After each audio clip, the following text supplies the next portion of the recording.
we had some. Joe prepared some questions, so I want to hit. I want to hit at least. There's one that really needs to be hit. Okay. Eric, it's a certified Buzz Bros classic. You know it. Oh, I hate it. I hate it. I saw it in the doc and I was like, fuck. You should have deleted it if you saw it in the doc. It's too late. I have now. a cat. What do you think of the concept of butt babies? You're not gonna like it. It's where you carry a baby in your booty cheek. It's like a hypothetical future. Okay. Where males can carry babies in their ass. We had an hour-long talk about this. So they get pregnant, but it makes their caboose bigger. Yeah, boignant, if you will. They poop it out. Boignant was crazy. So you're really hoping for twins. you really want twins, ideally. Otherwise, that's horrifying. Otherwise, it's not. If great. you're just asking for my opinion on this concept. Yeah. Well, would you have one? Would you No. No. It's an abomination, right? Not even. No, it's not an abomination. Science. I mean, if hypothetically we're living in that world, then it's a completely normal thing. It's just maybe there would be an obligation. A societal obligation. The sake of science, man. For science purposes, no, I wouldn't do it. You wouldn't do it. I would not do that. You know. I don't think I'm ready for the responsibility of having. We're gonna fall a century behind because of you. Let alone one that you're setting men back 100 years. You're literally single-handedly. No. Men back 100 years. Hey! This isn't my responsibility. It's literally your responsibility. I can encourage somebody to move forward with having a butt baby, but I myself do not have to have the butt baby. I would be honored. I would be honored. We'll do lunch. We'll do lunch. Yeah, we'll do it. Yeah. Dude, butt babies is a fan favorite. It's not a fan favorite. No one asked for this. No one asked for this. I think it's a fan least favorite. No one has. That's not least true. Favorite. It's been voted out so many times. I don't know why it's in that dog. I don't know. I think it might be a requirement we have to ask every guest now. This is your bacon or no games. This is dude. No, stop. This is our version. Yeah. Oh fuck. Although he does that one so too. slat coated. I don't do it on the. You guys are literally so slat coated. Dude, we're kind of literally just like slat. But I'm way funnier. All right, what else is Debatable. What else is there? Debatable. What else are we spinning? Hey, someone else pick one. I can't. I have to open the doc. It's someone else's turn. We'll spitball a couple of these. The topic doc is empty. Not the topic doc, the one Joe put in chat. Yeah, Joe. The one there saying, "Chris, don't look at this. Chris, don't look at this. Please don't." And I saw his face light up white, and I know he opened it. Nuh-uh. Nuh-uh. Dude, I saw bro zoom in. He's like, I see his fucking face get all I saw was the picture, but dude, he's so peaked. He peaked. There. All right, Ven, pick one.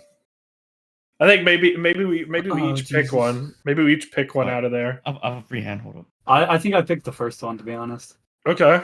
Joe, you'll have to put up an image of that one. Okay. I can put it in. Oh, this is the image. Okay. Yeah, I can explain this. Okay. I think I can put it in here. Question mark. You just read it out for the class. I'm sorry, I just read the On December 10th, 2018, you tweeted hashtag my mental health state in 5 words with a photo of someone in a Bart Simpson costume, captioned, "Excuse me, but I caramba. What the hell did you mean by this?"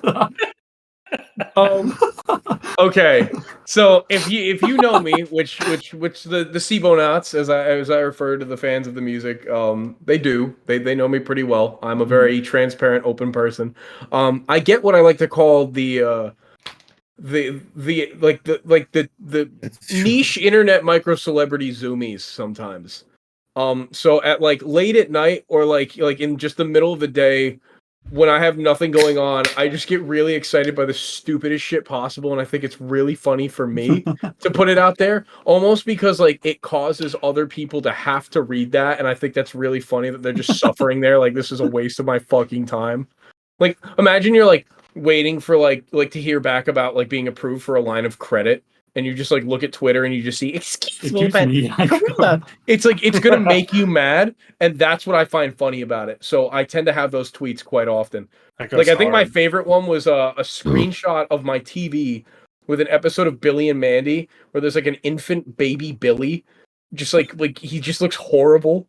And it's just like I just put that like horrible, like low quality screenshot on my Twitter, and it got like 250 likes. It's really funny. Dude, you got to send me that one image that you sent a couple times after you put out like a tweet you thought was good that just says like "tweet unleashed." Oh yeah, what's the image with the tweet unleashed? Yeah, it was like a stock image of a puppy, and then like in like a metal font generator, I just wrote "tweet unleashed." That shit and I put it as like my fucking beat tag on tweets, and I thought that shit was so funny. I did it for like 5 tweets, and then I lost the image in my gallery. It was so good, bro. That shit was really funny. I gotta find that. I gotta find the tweet unleashed image. Can somebody find the tweet? Joey, you're pretty good at research. I'll be impressed if you can find my tweet unleashed image. And if you do, send it to me. What a great manager. I need it. Oh yeah, no, the one. Shout out to our manager. December 18th, Joe. Yeah, that one got 0 likes. I hadn't even made music yet. I liked Holy it. Shit. Oh, you liked it? Aw. What's the name on the name? Oh wait. Well, that's my name now. Yeah, that is your name now. I'm finishing your name now. Finishing my record. Finishing album 3. Dude, Ay caramba. Eric, your turn. Your turn. Find one that really tickles your fancy.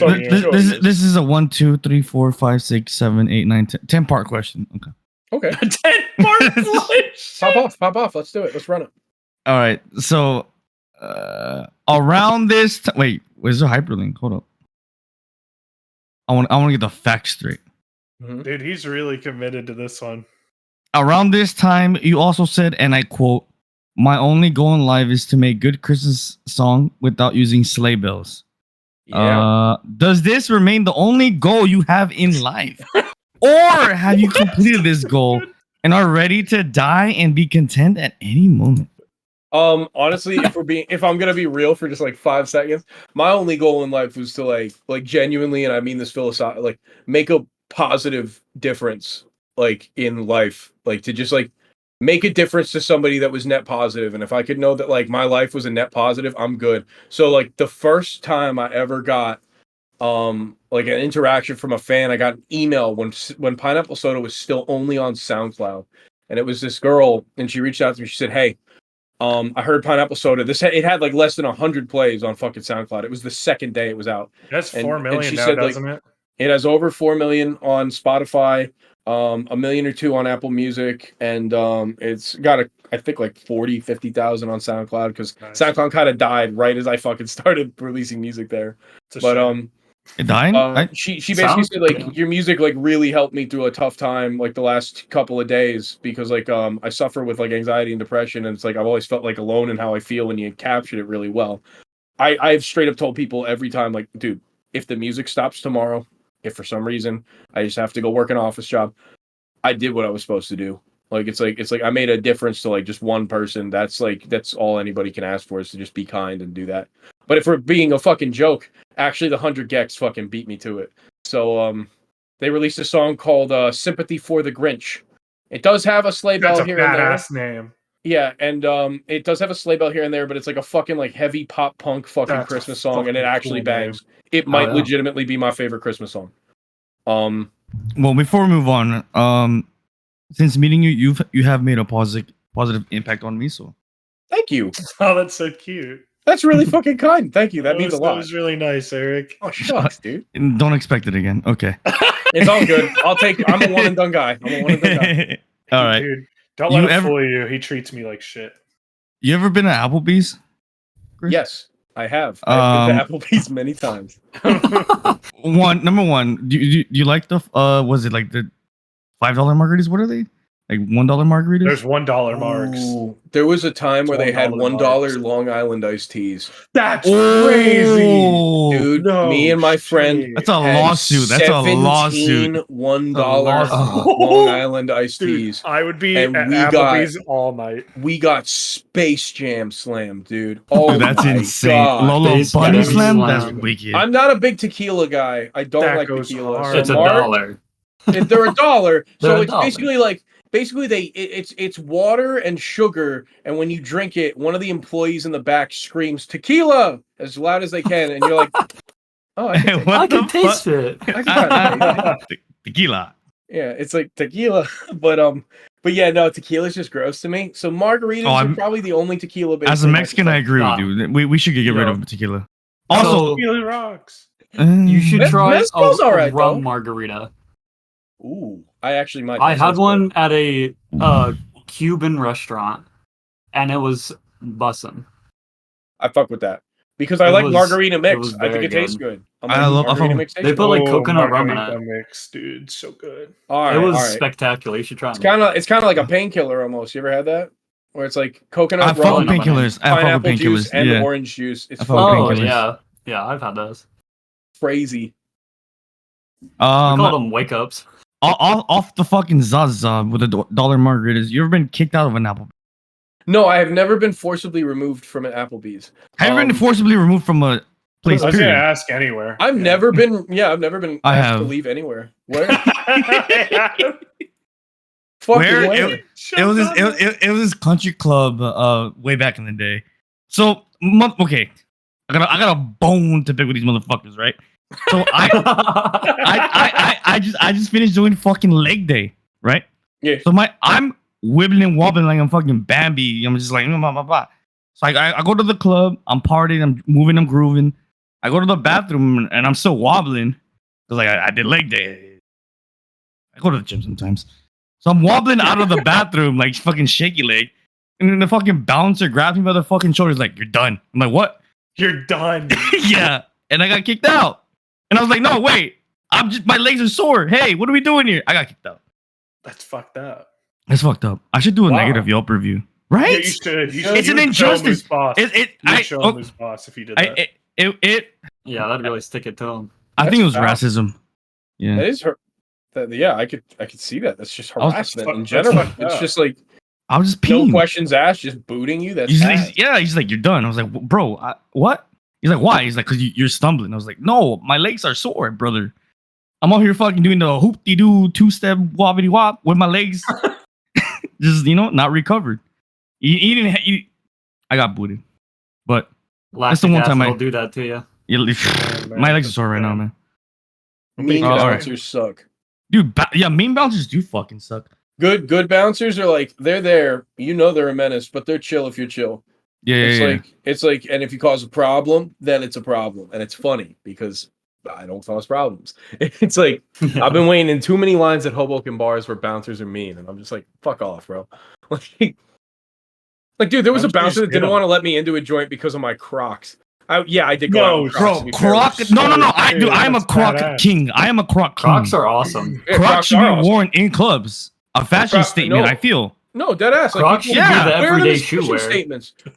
And then I went back to that club like a couple weeks later. He's like, "Bro, I'm sorry. I didn't know that they were like drip like that because I had the Soleil Bembury ones. They were like drip the like hype, that? Bro. Yeah, he was like, "Bro, I didn't know that they were expensive, man. You good?" And I was like, Chris, "You actually remembered me?" He's like, "Well, you're the only dude who's ever come in here and pink bring me your favorite pair of Crocs right now." Only dude. I'll do the same. Yep, I'll do the same. No way. I gotta go inside. Boys. Link, you know which ones I'm about to bust out. He loses. Do I? He loses. The Crews. Oh, it's over, bro. It's over. It's so done. We about to see some wild shit. Oh, this shit goes hard. Watch this. This shit goes so hard. He looks so innocent. I got a little surprise behind. It's over. I got a little surprise behind my back. It's over. Yeah, it's I remember over. These were fucking badass. Oh, dude, I think if I ever encountered a mean bouncer, I'd probably just hit him. You lose. Why would you say bouncers train every day to fight drunk people? So do I. It's like, all right, show and tell. Yeah, no. I don't go I fight drunk people every day. Whenever you're ready, I might need to move back from the camera to get these things in focus. Show and tell. All right, who's first? Rock, paper, scissors. Okay. Yeah, rock, paper, scissors. Good idea.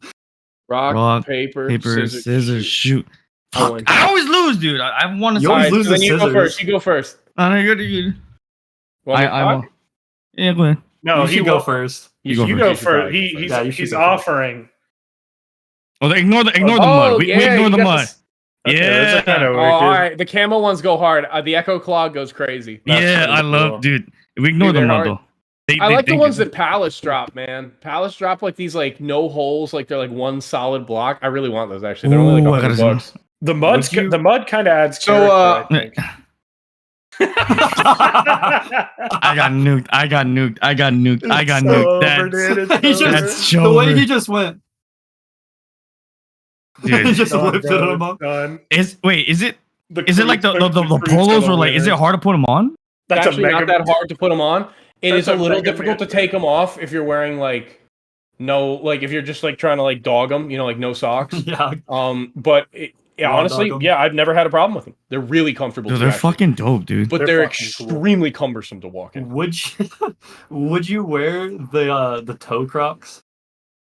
There's toe Crocs. The ones that have like the individual cutouts. Oh, Yeah. the for your toes? Skeletoes? Yeah. That'd be funny as hell. Yeah, I tell me had, once. dude. I had a teacher who wore fucking. His name was Mr. Finger, bro, and he wore. Wait, Fucking, what? Yeah, He wore and skeleton Why he does told he not, need this? not those exact shoes, but like the the sports shoes that had like the individual toe cutouts. He would come to teach in those. Bro, he's so dripped up for that. Mr. I I don't know It was maybe Finger is the joke badass, about creepy, dude. man. Mr. Finger. Nah, Mr. Mr. Finger creepy Mr. as fuck. That joke makes itself. It Dude. does. Jokes that Dude, tell he was fucking, themselves. bro was Like this dude out here just like He would laugh at his. He would laugh at He's his own curling his jokes. toes mid class is crazy, Nah, dude. dude, he was laughing at his own jokes. He'd be like, "Hey, my name's Mr. I knew he Finger. sounded like You that. you can make jokes about my name, but as long as they're not inappropriate." Wait, was that his legal name? Well, dog, he got Hey. bullied his whole life. He fucks. Imagine Mr. he's sitting Finger, up there giving you a lesson, and he tells like a joke mid lesson, and you just see his like toes wiggle while he laughs, No, he just No, goes like, dude. and his and toes you just see curl. his toes go like this. No, his toes curl up and he moans. he goes, hey, what did one cookie say to the other? I brought it back. You got a chip on the shoulder. And then he just like his toes That just throwback curling. is crazy. Yeah, you remember that? That's a callback. That was pretty. That was His iconic finger bang. Or someone like throws paper at the back of his head, and his toes just curl up. He just goes, eh. He just fucking hisses. And no, he makes a joke and he goes, "You just got fingered." Give things Dude, iconic finger bang. we actually called it whenever you'd get in trouble in his class. We called it getting fingered. Dude, that's so wicked with Dude, it. the That's so joke wicked. makes itself. It does make it Why No, would you dude, I sign got up for a fingered job involving yesterday. children, like with the name Finger? We love, dude. Mr. Finger, bless him, man. Maybe shouldn't have been hired. Bless him. Mr. Finger No, was a dude, blast. he played basketball. He I played love- basketball at the school after class on He Wednesdays. fingered balls. He fingered He fingered balls every Wednesday. He After played a game he made up called school. Finger Balls. Was he goaded on the courts? Apparently, he was pretty good. He was He's really Wait, good were at you balls. not the out there? finger special. What were you doing while he's fucking balling on the court? I don't know. I just heard he was good. Probably going home because he did it after school. Okay, Dream. What? What does that No, mean? not you, him. not Mr. Finger. Mr. Finger would never. That's a crazy name, dude. Right, gang. It goes hard. Any other questions? All right, Chris. Yeah. Did Hit you like- make a hit one. song about your favorite legendary Pokemon in Why you- 2020? Why are you Yes. reading it like that? Reggie Gigas. Yeah, 486. Wait, did you really? Ooh. Yeah. There's a song called Wait. 486, and that's his national dex number. That's one of my older yes. tracks, so it's not mixed super well. But still proud of it. Joe, can you link it? Sibo let go, baby. Wicked. It goes hard. Yeah. In Let's- promotional material and in the teaser for your song, quote unquote simple, it was titled quote unquote it's simple. Was this a mistake or was this name change intentional, comma? No. And are there any other songs you changed the name near release? Ooh, that's a good question. So Ooh. the teaser was called "It's Simple" because I cut off the song right at the line where I say "It's simple," and I just thought that was cool. Like it's like it starts with like the 1 2. It's simple, and I was just like, so it's kind of like I didn't want to tease the track name as simple, because it's simple. But yeah, I had the name of the song as simple. I just kind of like the idea of calling the teaser like it's almost like a little thing. I have changed a lot of track names though, like over time. I'm trying to think of some of the ones Is there that a I big one? changed. Is there a Um, really big change? Massive one. well, there's been whole songs that have been reworked. Like I've scrapped the original and then made it into a different song. One time on stream, I showed people there's a song that a lot of people really liked from my second album, Sibo Let Go, called "Bitter Little 20 Something." And it Bitter was little originally 20 something. I like that. yeah, and it was like originally a completely different track called because the album's called Sibo Let Go. There was a track called Sibo I Don't Know, and it was more about like not being sure of what like why things are slipping away from me so fast, and like what time is really about for me right now. And I kind of had like a very like Oh, that's deep. like clock kind of beat is the best way I could describe it. It was very like tick-tock type shit. And I wound up taking the second verse from Sibo I Don't Know and completely turning it into a separate song, and it wound up being the basis for Bitter Little 20 Something. Yeah, songs are just, they're like other pieces of art. They can be completely scrapped and reworked, or like you take a piece of it or a color scheme and it's you can rework it. It's all about what fits the vision right. It's just trusting your gut. So yeah, no, I've changed songs. That's what What was Kanye one? does. Oh yeah, originally Octubre was called Red Light Green Light. Like or- Squid Games. Yeah. Because like the hook used to go red light, green light, Green and I was light. like, no, I don't like the way that fits, and it goes green light, red light, Mm. and then I was like, that like it works for like the title of the hook, and that makes sense, but I'm like, I don't like it when all the songs are named after the hook. That makes sense. Mm. Like sometimes it's cool to have No, a song title where it's like, oh, what's feel this that. about? So I named it Octubre because like Octubre. the song reminded me of the fall. It just reminded me of like the fall time that I would spend back in my hometown, because that's what that EP was about. So yeah, there's been a lot of songs that have Oh, like that's dope. changed titles. I love Octubre. Okay. I think it's just a beautiful sonorous word. So Okay. Dude, Joe kind of killed it with the questions. yeah, that's a good question. That one was good. That was a really good question. Thank like you. that. Why don't you use a MIDI keyboard for making music? Oh, that's actually really funny. If I'm being completely honest, this has to go into the wonders of isometric chord structuring. Yay, Ooh, we're gonna music get into theory. something That's a lot of interesting. words, bro. So, I actually use my laptop as a 2-octave synthesizer. Here, if I can actually pull up my, oh god, I don't want to break my hard drive. This hard drive has literally just all of my music on it. I really need to back that up. Yeah, back that up, brother. I'm actually getting something that allows me to MIDI sequence more, and I have something that allows me to MIDI sequence more, but I'm trying to learn it. So let me just find like a good synthesizer. My speakers are busted on this laptop. I always use my headphones. Who's that guy? Man. That sound actually sounds pretty good coming through the speaker. So I actually use my laptop keyboard as a 2-octave synthesizer, and the reason that I like it is that it's like,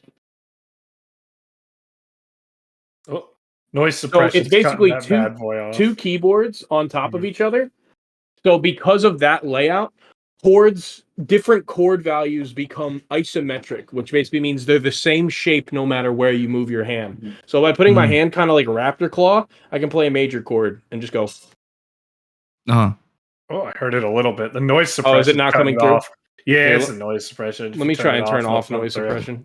Yeah, this question reminds me of Madion. Are you familiar with Madion? Of course I am. Okay. Well, here, where's noise suppression? What's a Madion? He's it's in like a voice and video and app settings. he was like a DJ who like when I was first like introduced to him, like this big. Is it called a MIDI keyboard? The one with all the colors? It depends. The Some MIDI boxes? keyboards just are like keyboards. They look like computers, or not computers. They look like fucking pianos. Pianos, yeah. Yeah, it was like this controller that had like Oh yeah, that's good. 50 boxes, and he would like did like a whole song like pressing the button. Yeah, Pretty dude. dope. No, like you can make music in a million different ways. It's crazy. I can't find the fucking thing. I can't find how to know.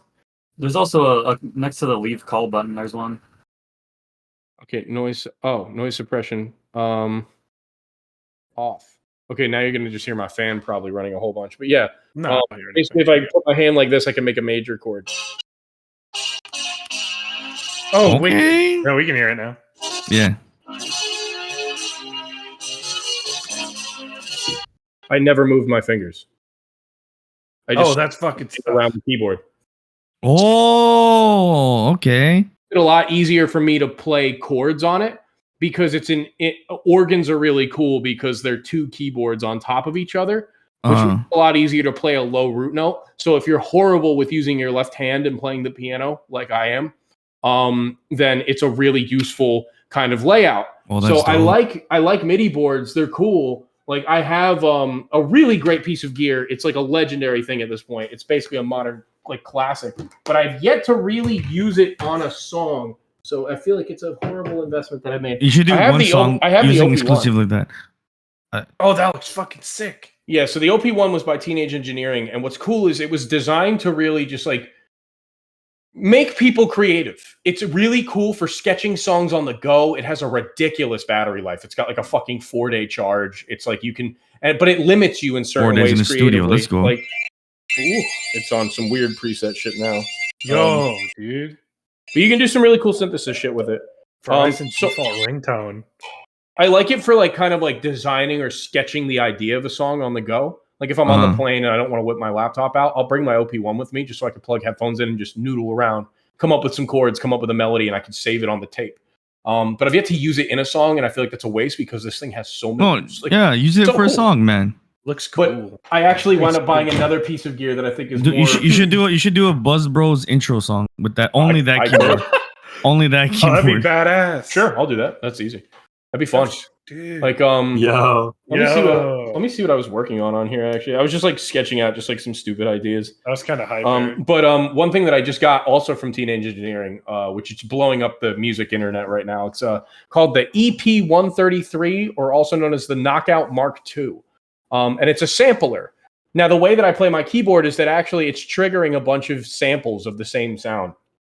So that allows me to punch in, bass lines. That allows me to chop up a sample on the go. It's a very old school way of chopping up a sample, and I really like that. It just works for the way my brain works because I imagine like hitting it on the time. So this sampler just came out that Teenage Engineering put out, and it's competing against like some of the best of the music tech on the market right now.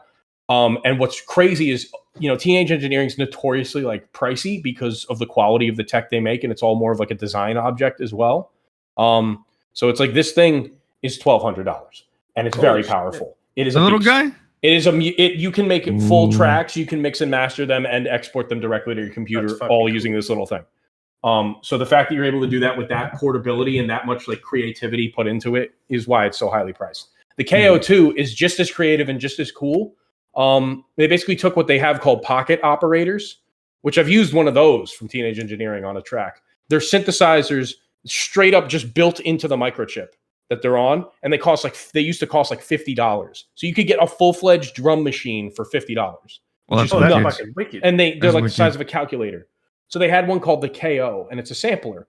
It had a little tiny microphone that you could talk into or sample like music from, and it would chop the sample for you, and it basically became like super popular with the sampling community because it's really powerful in a really small size. So they made that larger. So they called it the EP as in extended pockets. So it's a larger version of the same thing that the pocket operator does. And it can do like so much more now. So like, for example, the Ableton Push, you've probably heard Ableton's like a popular music software. They released a sampler MIDI controller sort of DAW in a box for Ableton. It costs $1,500 when it's on discount. Oh, holy shit. Damn, The KO Mark II costs $300. So it's a fifth of the price. Gatekeeping, wicked. Yeah, well, no, they smoked Ableton. Probably the most popular sampler on the market is the SP404. That's one that like JPEG Mafia has used a lot in his music. That's one that a lot of people have actually wound up using, even like vaporwave people like George Clanton. I love vaporwave. Yeah, so if you like, George Clanton's a cool guy to check out. Because he kind of mixes it with like early 2000s rock. It's fucking sick. I've seen him live twice. He's awesome. He uses a Roland SP404 in some of his work. This thing is a third of the price of the 404 still. So it is the most affordable one on the market, and it's Teenage Engineering quality, and people are getting it and saying it's just like, it's fantastic. So that's going to allow me to kind of take my workflow that I use on my laptop keys and apply it to a better software than what I use right now, like Ableton. Because Ableton doesn't let me use my keyboard as a music thing because it uses the keyboard for shortcuts to do things. So I know I just geeked out about music tech. No, I'm curious. Like, look up the EP133 if you want to see like what it can do. It's sick. I have a question. So, like, for someone that like wants to get started on like producing, making music, like, what would be the most affordable like options, software, controller wise, and like, what are the? Number one, I still use. I literally was just talking to Link about this before we started. My microphone here is Susan. She sounds pretty good. She's I've made songs with millions of streams. It's a Blue Yeti. It's a Blue Yeti. It's a Yeti. Oh, the Yeti gang. That's what's up. It cost me. My dad got it for me for Christmas in 2018 when I wanted to finally record Pineapple Soda. And I did, and it's recorded every single song I've ever made up to this point. I'm finally retiring her, and I feel really bad about that. I love Susan to death. She's been with me through everything. LMMS is the music production software that I use. It is extremely user unfriendly. It costs nothing. Ooh. It's free. It's completely free. Yeah, but how long did it take you to learn? It took me probably like 6 to 8 months to learn it. Holy shit. But I was I was noodling around. I never thought that I was good at music. I never thought that I would ever do anything with it. I thought I sucked at everything I did because I was very hard on myself before, and I still am. But once you learn it, it's really useful because it's so bare bones. You can pretty much pick up any other DAW that you get because it's just like, oh, this is like LMMS, but you can actually move things around and you can record into it. That's the other thing. I still record all of my vocals in GarageBand. Oh, that's wicked. Okay. The music has cost me $0 to make. That's good. Everything I do. Awesome. You can even do you use a pop filter for your vocals, or like what do you I treat my my microphone with sort of like an extendable pop filter, and then on the back I have a big vocal shield. You can kind of see the corner of it. Oh, fancy. So, okay. It's like I'm finally starting to invest in gear. So it's like I'm getting the Shure SM7B that everybody gets because it is a fantastic mic. That's what I'm thinking about getting. It's a really fantastic mic. If you're doing music with it, I would recommend a cloud lifter as well. It's sort of a piece of gear that like helps bring up the low end a little bit because it can get a little bit too bassy on certain things. So typically they sell them as combos from music stores. I would say another great piece of gear that's super cheap. I would say for anybody interested in hip hop or like sample based music, try the EP133. You might think it's expensive, and then you look at other gear. A guitar is like $500. It's like the SP like the EP133 for what it can do and how much you can do in it, and with other things it can connect to stuff. Unbelievable. In terms of a MIDI keyboard, Alesis has like a 32 key MIDI board for like $40-$50. So you could probably, like, if you spent $300, you could have pretty much everything you need as long as you have a Mac for GarageBand. Yeah, and just like design sounds, have fun. There's a bunch of free plugins on the internet too, a bunch of free sample packs people release on things like Reddit. I still use a bunch of free samples. How does that work? Like once you get the sample and like use it for like your music, like, is there any copyright issues that goes behind that once you like? If someone releases like a sample pack, they're typically expecting it to just be used. They're just like, yeah, here's a sound. If it's something like Splice, you'll have to pay a membership, and then you can just buy as many. I've heard of Splice. Okay, Splice is great. Yeah, a lot of people are like, "That's a Splice sample," and I'm like, "Yeah, but that person used it really well." It's like, dude, it's like you don't listen to somebody and hear a violin and go, "That's unoriginal. It's a violin." Like, no, it's the fucking same instrument that everybody really fucking likes the sound of. So if you just use the tools that are available to you, eventually you'll learn how to fuck around in these programs. It's just like learning After Effects or like learning that. Then after you learn how to do the basics, you'll start developing a style. Yeah. You know, I think one of the problems that I come across with artists, and I used to get asked this all the time when I was a lot more accessible to my fans, which caused some people to be extremely parasocial and make me very paranoid. I hate parasocial Andes. Dude, like, nah, like people like took my autonomy. I've been doxxed too many times. You've been doxxed? Yeah. Actually? Yeah. I'm genuinely sorry that happened to you. I had a fan almost dox me once too. No shit. It's all good. They sent me my information, and I was like, how the fuck did you get this? But they haven't done anything with it yet. So I'm like, oh, okay. But yeah, internet's scary. Dude, I had like fans like begging me to be their mentors and like freaking out on me and that I wouldn't talk to them. And I've had like fans like ask me for advice on like serious things that they should not be coming to me for. Yes. Crazy. And I'm like, and I used to feel obligated to talk to these people because I had, for when I was in the parasocial situation, I had like less than 1,000 followers on Instagram. So it's like I didn't view them as fans. It's like I viewed them as people who were creatives and they liked the music. Yeah. And I was like, okay, you're cool. And it's like, no. Then I realized, like, no, this like it really took nothing but lag to like put it into press. He's like, dude, roll the window up. He's like, they're trying to take advantage of you. And I'm like, I don't think they are. And he's like, they're not trying to take advantage of you in a bad way, but they're taking advantage of the fact that they can talk to you and they're making you uncomfortable. So stop. And like, I still have like panic attacks at night. I'm like, what if somebody gets like mad at me that I stopped talking to them or stuff like that? Like, dude, don't let people take your autonomy away. Like, these people enjoy your presence. There are good people that are supportive of you. That's what it is. But it's like, yeah, I had to like roll the window up. So it's like, you know, now I connect to fans on like with fans through the art they make for me or the nice messages that they send me. I'll say, hey, thank you for listening. You know, like it's important to just set a healthy relationship between people like that because it can get out of control. Like there's no guidebook on this. I didn't know. As Ludwig once said, I am not your friend. Yeah. It's like, look, I'm not your friend. It's not your friend, smart. but I can still be kind to you. I can I still am be not your supportive friend. of you and say like, hey, your art's cool. I appreciate I think that's something that anyone who's like massively obsessed with any internet figure needs to hear. Like they're not your friend. You can enjoy them and they'll appreciate you. They'll probably appreciate you for sticking with their shit, but you're not friends. That was the thing I needed to learn as a creator. It's like, no, I'm not obligated to be their friend. No, it's like you're not. I made friends through people who met me through the music. I have. I met people early off in my career that were really cool. They resonated with my stuff. They were talented. One of my fans made a lot of my fans have made like my merch and my music, or not my music videos. Like they've helped me with that. And I appreciate that. And I've always paid them for it and compensated them properly. It's about setting a healthy relationship between fan and creator, which I had to learn. And it was trial by fire. So it's like, yeah, it's crazy shit. Yeah, Wonko was a fan. Wonko was a fan. Wonko, was a fan. Asked me to do a college project with him over Zoom before I made Sibo Let Go. He interviewed me for college, so I was like, "That's fine, that's acceptable." You know, like I've had like you know, like a couple college kids and some high school kids like interview me for like a school newspaper or something like that, and that's awesome. I'm happy to interact that way. It's like, okay, this is for a project. And then like a year later, I was at the JPEG Mafia concert and Wonko like tugged me on the shoulder. He's like, you're Chris, right? And I was like, yeah. And he's like, Wonko. And I was like, holy shit.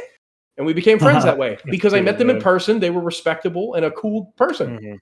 You know, it's like, became friends. We lived in the same area. It was cool. So yeah, Joe is one of my viewers and now he manages our podcast. Thanks, Joe. Cash we real. Yeah, Joe and Cashwe are hype.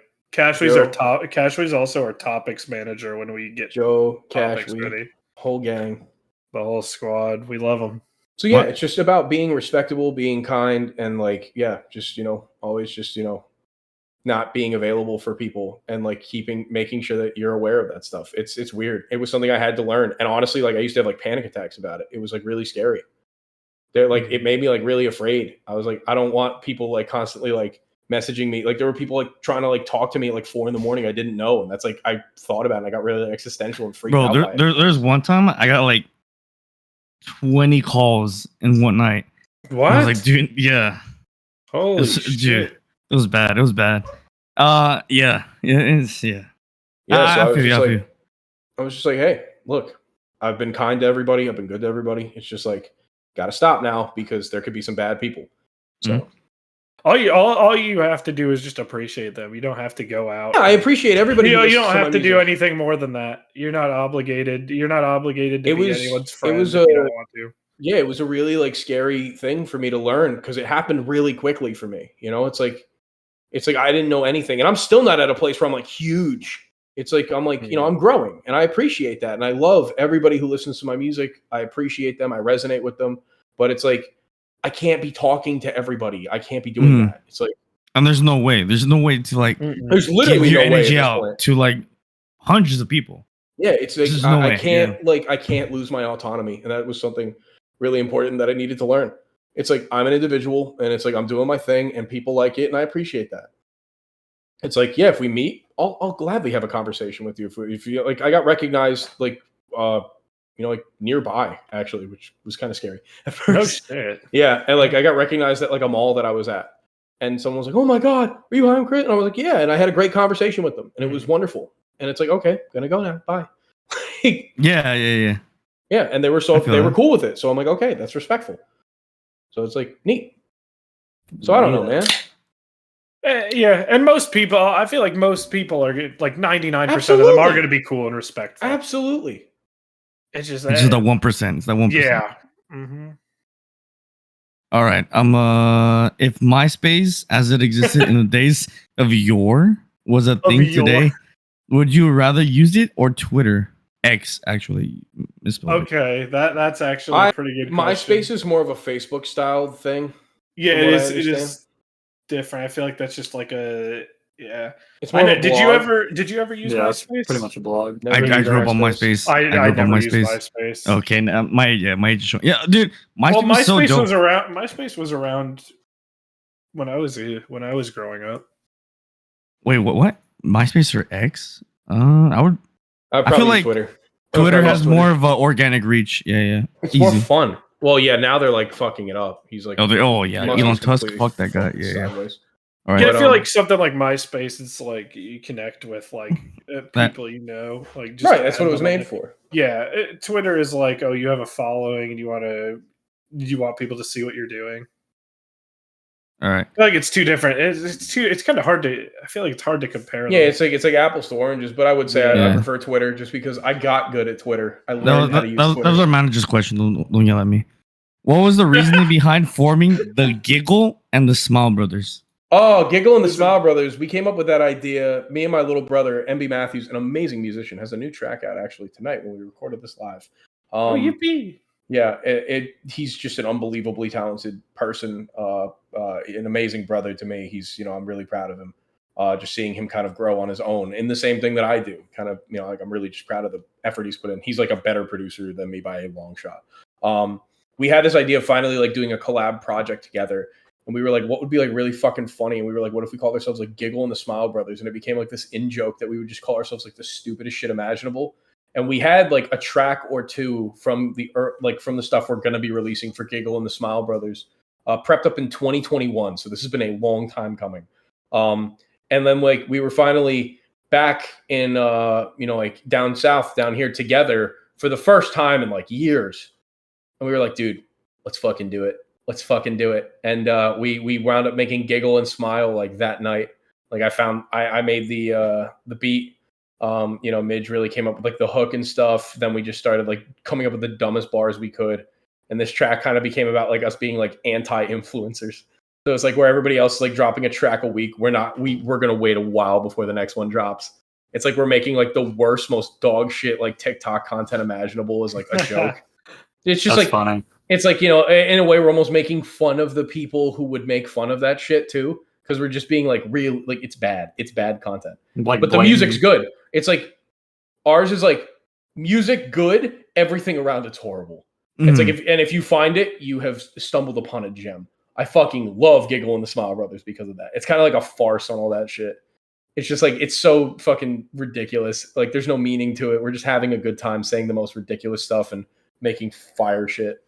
But yeah, that is Giggle and the Smile Brothers. That's why we made it. We're a band that makes you giggle and also smile. Also, that's a fire name. I want to follow it up with a question. What do you think about TikTok and its influence on the music industry right now? Oh, that's a great question. The magic word is some good, some bad, man. That's what it is. It's always going to be that, because it's like TikTok will promote a song that it grabs your attention right now. I remember the first one I remember was the Good Girls Like Bad Guys one. I remember that was the first one I remember. Yeah, but that's the thing. That's a good trend. You're saying I remember this. It dropped 2 years ago.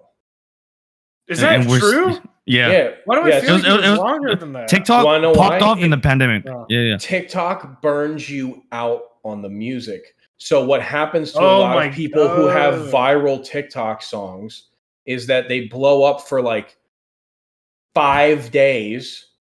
They literally That's change a dead. person's life, and then if you don't capitalize on it the I was right about to say. I can If you rebuttal. Lil Nas X, Pink Panthers, Olivia Rodrigo. A lot of artists have really made lasting careers on TikTok. Lil Nas X was Old Town Road was 2018. Everybody forgets that. Yeah. But he's So made like, a lot of hits since then. He made a lot of hits since then, but he also had that pre-established other viral hit where the attention span on it was a lot longer. Mm-hmm. You know, so it's like Pink Pantheress is a great example. I love Pink. I'm a slut for Pink Panthers. Because she's fantastic. I love her. Brought UK Garage to the United States. Yes. Okay. Yeah. I love that shit. Thank you. Pink Pantheress's music, but that's the thing. I think Pink Panthers was lightning in a bottle because this was before we really understood what TikTok would do to the music industry. Mm-hmm. Pink Panthers' music was 1.5 minutes long. You one minute song. Yeah. You heard the whole song every time. Yes. So that way people knew they liked the whole song. Meanwhile, you had Steve Lacy's Bad Habit, which is a phenomenal track. Yes. But people were showing up to his shows and only knowing 15 seconds of the song. And he got sick of it. He fought back against it and it wound up, just being positive because he has good music elsewhere. Even Ice Spice. Ice Spice popped off on TikTok. Absolutely. And Ice Spice had music before she was doing drill shit too. Which is actually, fun fact, some of it's still up on Apple Music. TikTok, it's a tool. So it's just like YouTubers when they would make like fucking video game parody songs. Mm. It lends itself to a certain audience. It lends itself to a certain type of music, not in terms of genre, but maybe in terms of length, in terms of marketability, in terms of needing a viral trend behind it. So we're seeing good things in that there are songs that are naturally like that are coming out of the woodworks now. It's again, the only way the song pops off is if people like it. So it's like, so there is good music coming off of TikTok. There's great musicians coming out of TikTok, and it's awesome. On the negative side, now you have people who are, my little brother told me about this at Berkeley. There's a Berkeley club because my little brother goes to the Berkeley College of Music, which is like a crazy place to be for that sort of stuff. Like he's very talented. There's a club there called the Hitmakers Club. And all they do is sit in a fucking room and go, this song popped up on TikTok. How do we do that? I'm not even kidding. Oh, yeah. I'm like, you're the type of musician that makes me want to set you on fucking fire. The worst kind of people, yeah. It's like little trendsetters, little cloud chasers. Yeah. You're inauthentic to yourself. You're inauthentic to your audience. And it's like, look, there's a time to be inauthentic in music. You think T-Pain was really like snapping and buying girls drinks at the club when he hadn't made all the money off of Shawty Snap yet? No. But there's a time where you want to feel like that, and that's fine. But it's like when it's like a cold, marketed, calculated thing, that's frustrating. And now what's happening is you're getting people, as an example, I use her, and I don't mean any hate to this artist. There's a girl named Sophie Powers. And basically you can see it because what happened was Sophie Powers has been kind of brought into the entertainment industry. Like, she had like from what the research that I did, because I was actually fascinated by what was happening here. Sophie Powers released this song, and like literally the whole music video is her in like a skimpy kind of anime-esque outfit, like an e-girl thing, going like good grades, Adderall, party, ADHD, da-da-da, like literally like the lyrics are garbage, dog shit. Yeah. And it's like, we know what you want, and people clowned on it hard. I remember that. Because what a lot of people didn't realize, because they told her. Basically, they were trying to create an industry plant out of her. Those do exist. Industry plant, some of them are very talented. Some of them are not. Sophie, I can't really make a word on like her music. I will never judge somebody's music that way because I'm not a critic. I'm an artist. So like how I can tell you what I like and I don't like. I don't like her music, but I'm not gonna tell you it's bad.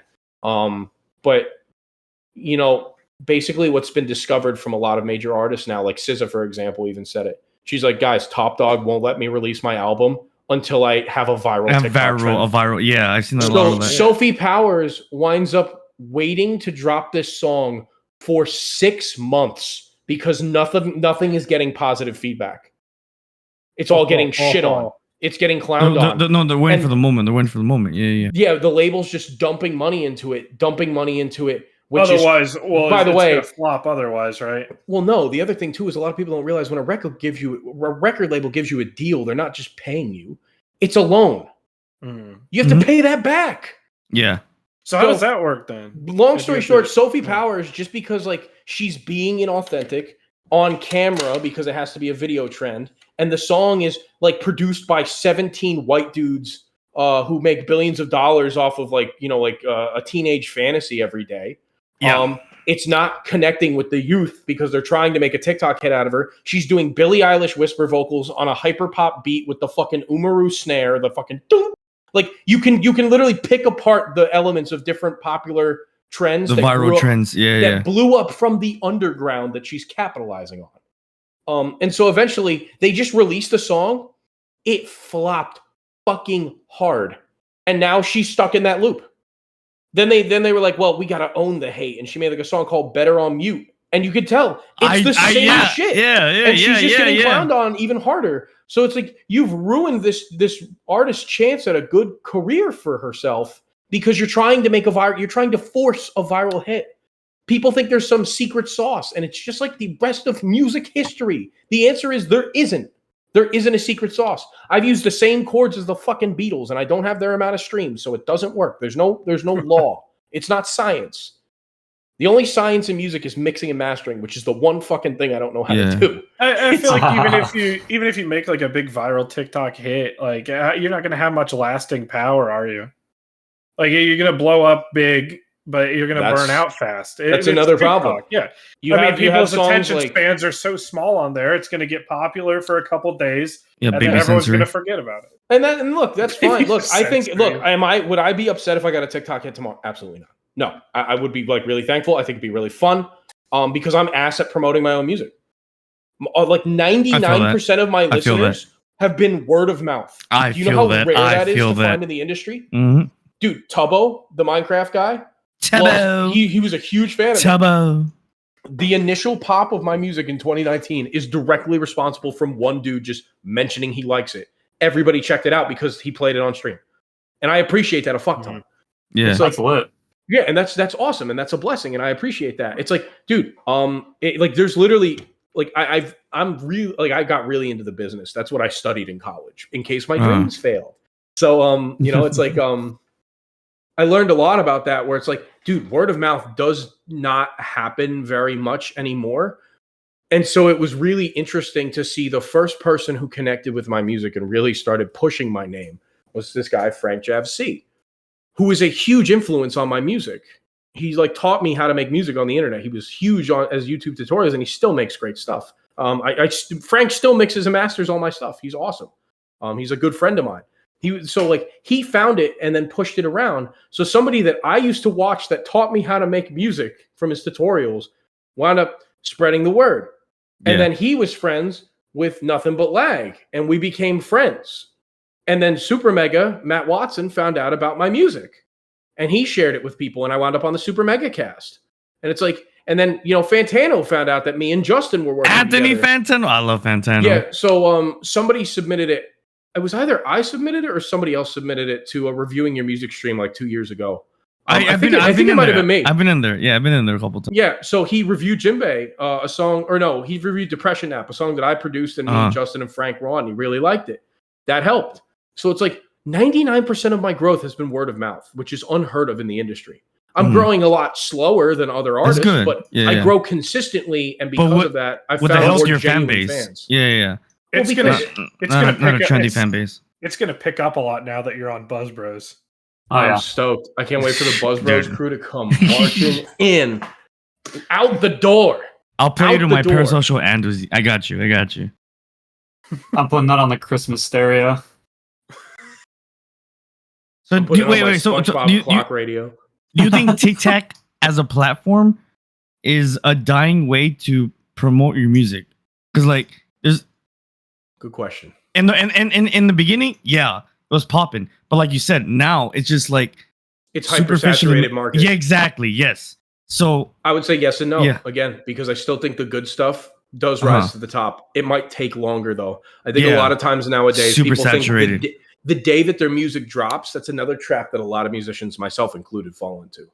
Everybody thinks the hard work is promoting it up until the single release, and then you don't have to anymore. No, motherfucker, no. It's like when the movie's out, the trailer's still on TV, isn't it? It's like It's going to be on TV for the next 3 fucking months. They're going to find any way they can to spin it where you're talking more to them. So it's like, you need to promote your music consistently. And unfortunately, because we as individuals have been conditioned for instant gratification, I make the post, I get the likes. People, when they don't get like 5 million views off their first song, go, I'm never doing music again. And I'm like, okay, well then you're never going to fucking find out if it was good or not, because Pineapple Soda was on Spotify for a year before it popped off on Discover Weekly. It was on there for 2 years before Tubbo found it. It was on there for 3 years before Super Mega found it. It's like, you know, it's like you have to give it an opportunity to grow, and you need to be vocal about it.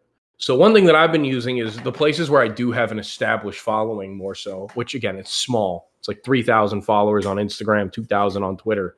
I promote about my shit. I re-promote it.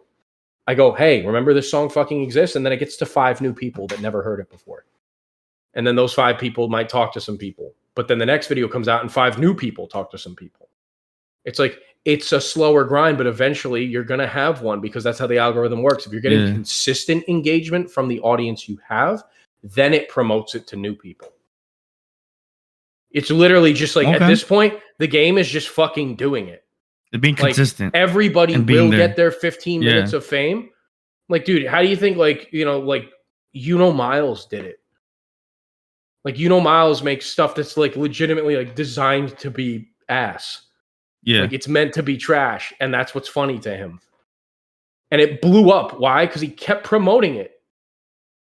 And eventually one of those videos popped up, and somebody heard, you know, him go like, I'm Indiana Jones, in like a horrible voice. And everybody's like, that's funny. And they shared it, and enough people did it in a short amount enough of time where it popped off. And that's how it is. And now he's getting interviewed by Fantano. It's like, you just got to do it. And that's the thing that I tell everybody. Honestly, one thing that going to the gym has taught me, and I'm not trying to sound like a fucking Sigma male grind set piece of shit. One thing that going to the gym has taught me is doing things over and over again and getting better at them. Not like the definition of insanity, doing the same thing again and expecting different results. Working on something over time will allow you to get better. Just like put a song out. I know so many people who have great music and they've never put a single fucking recording out.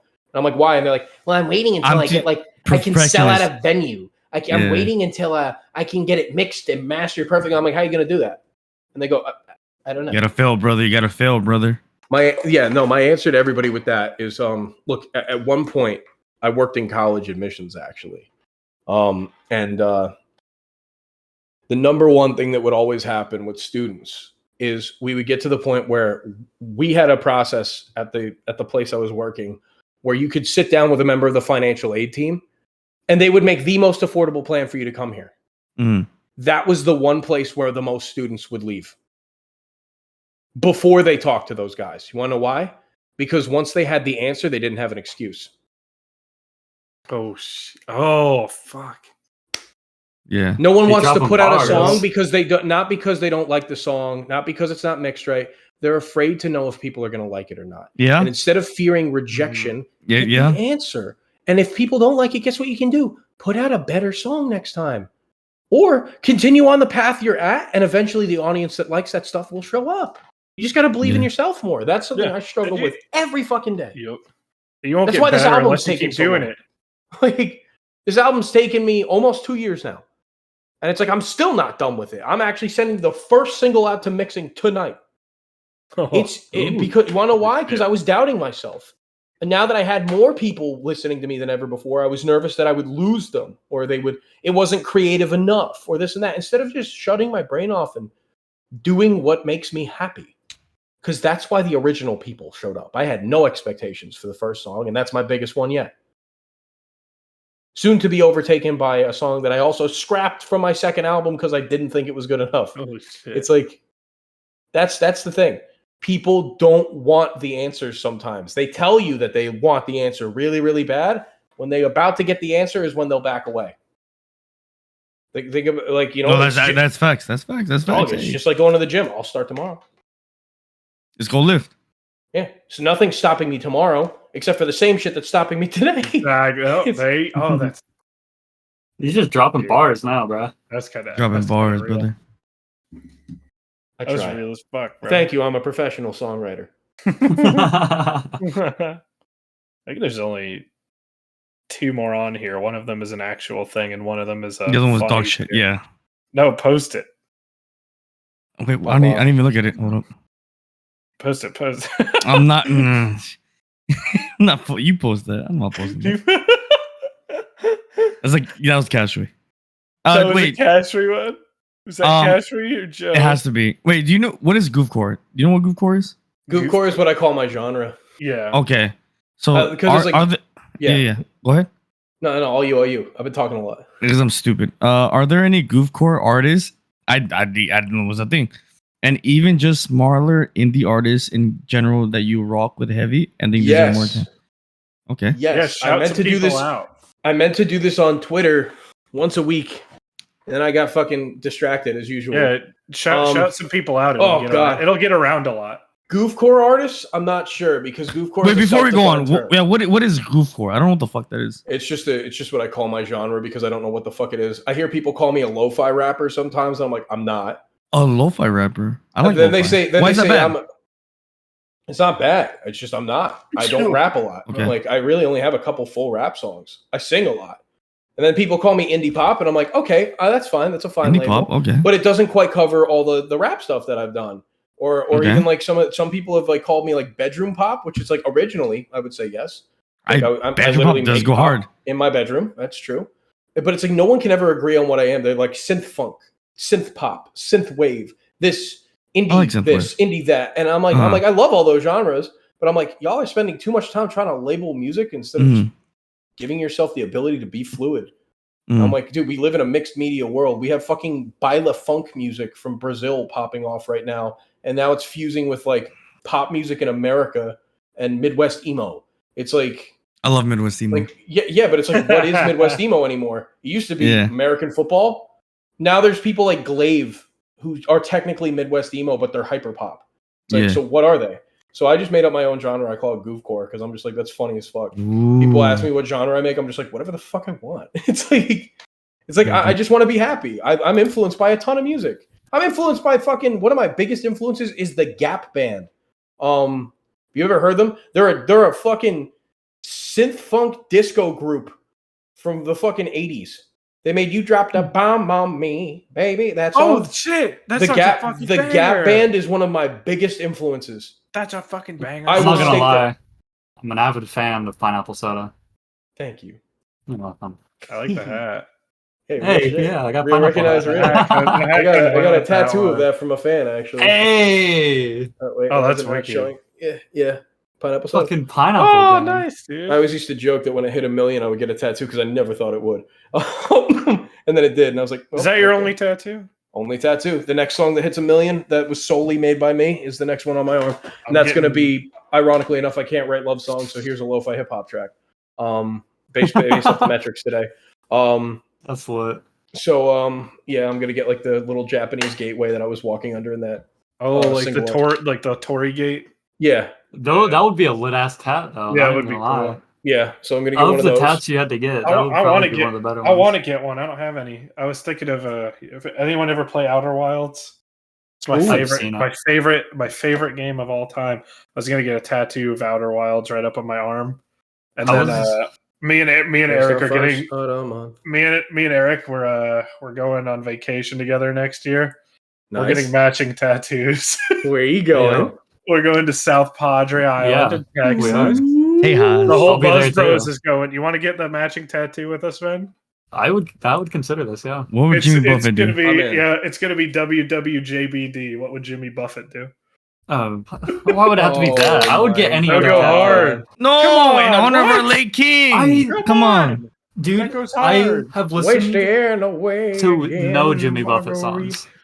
Dude, when we went, but what would he do though? Jimmy lived a lifestyle, man. So I've heard the songs.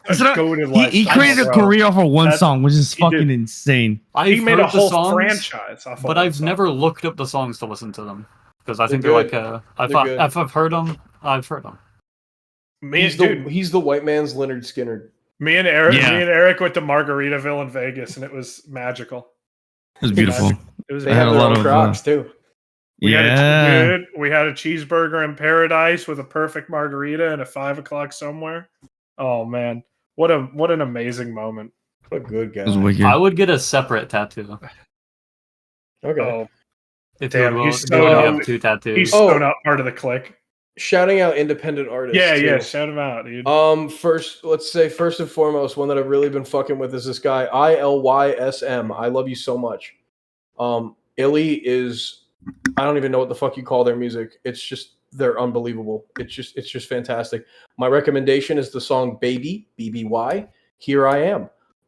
That is like an unbelievable track, and this person deserves so much more than they're getting. Joe, My throw a little link brother, to that in MB the Matthews. description. God, Robin's Ghost. It's Disbelief is another great one. There's like this whole like lo-fi rap collective that's kind of coming up underneath the sort of Exo-Society guys like Rav and Kill Bill the Rapper in their lane. I really like them. So It's Disbelief is separate from the collective but works with them a lot. Then there's Robin's Ghost, Mondo the Alien, Cake. Cake is an unbelievable, like kind of like the, not like the rock band Cake the rapper. She is out of Texas, number one.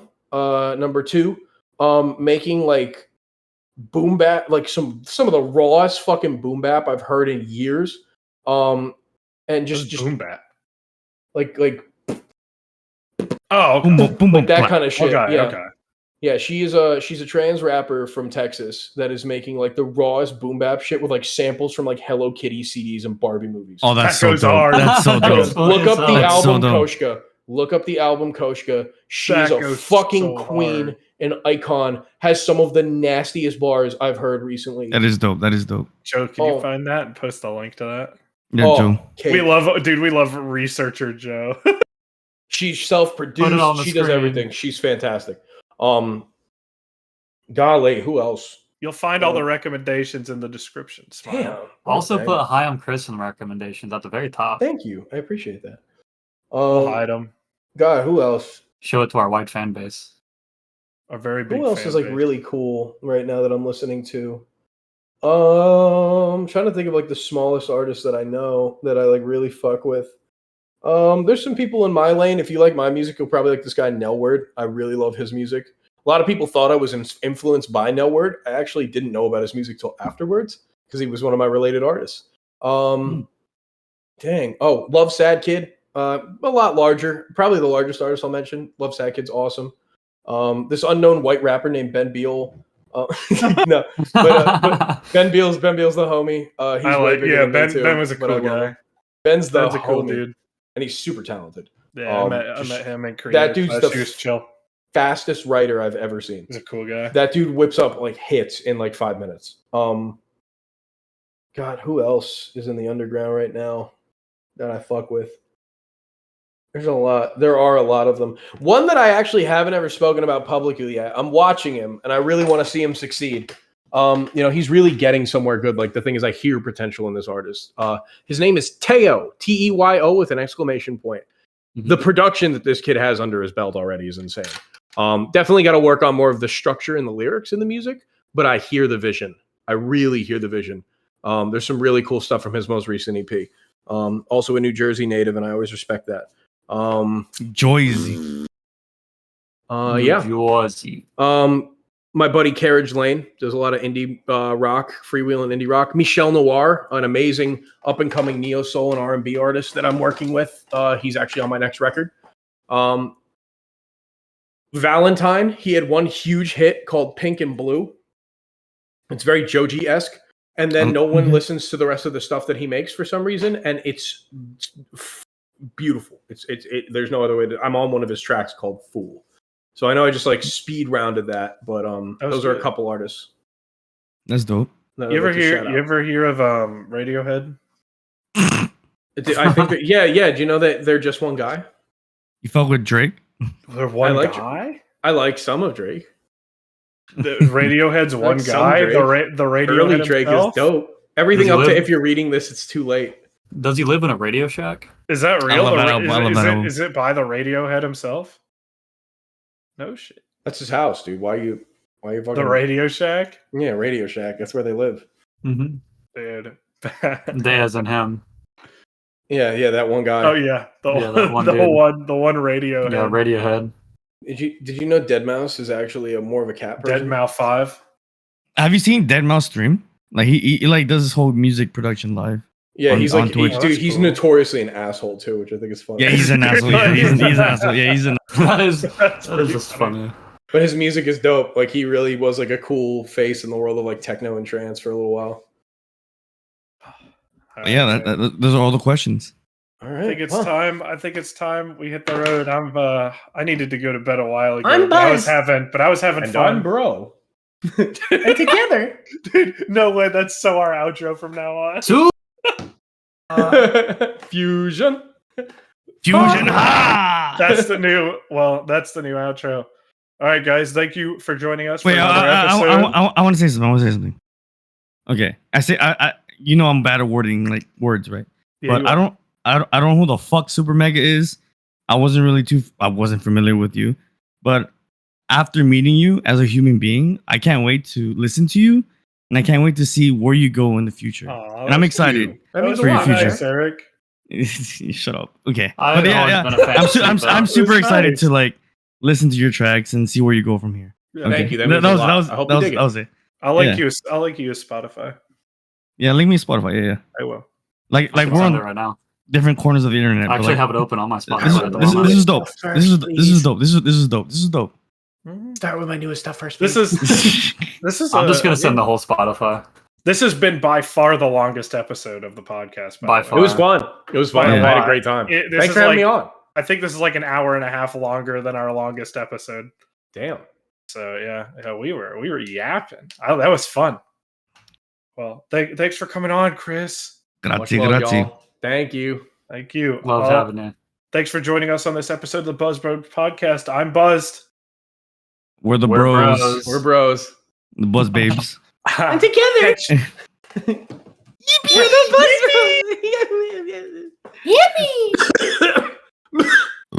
Bam.